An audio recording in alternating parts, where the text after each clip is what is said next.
La Commission européenne débloque 10 milliards d'euros pour la Hongrie. L'annonce mercredi de l'institution fait polémique car Budapest menace d'utiliser son veto à propos de l'Ukraine lors du sommet européen qui s'ouvre jeudi à Bruxelles.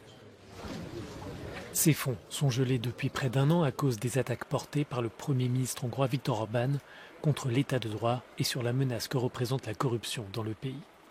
La Commission estime désormais que les autorités hongroises ont fait les efforts nécessaires en matière de réforme judiciaire.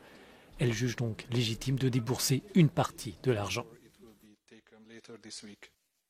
We as an institution have to follow the rules, right? And as we have explained time and time again in this room, what we are looking at is whether and how Hungary is complying with different sets of conditions.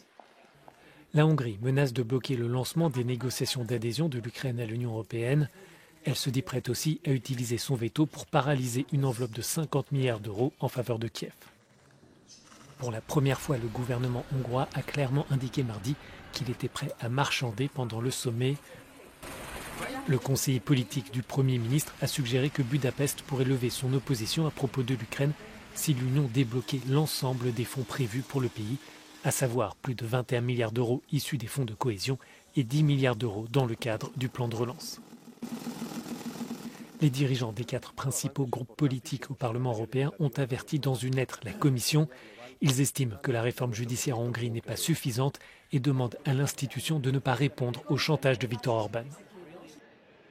It looks nasty that you release 10 billion euros to Orban just before the council. We don't even know if it's kind of a negotiation for some position tomorrow regarding Ukraine. These kind of political games, they are not the way to go with a bully like Orban, with an autocrat like Orban. Les chefs d'État et de gouvernement de l'Union se retrouvent à partir de jeudi matin pour parler entre autres de l'Ukraine et de la révision du budget européen. L'opposition affichée par la Hongrie pourrait rendre les discussions difficiles au risque de prolonger les débats.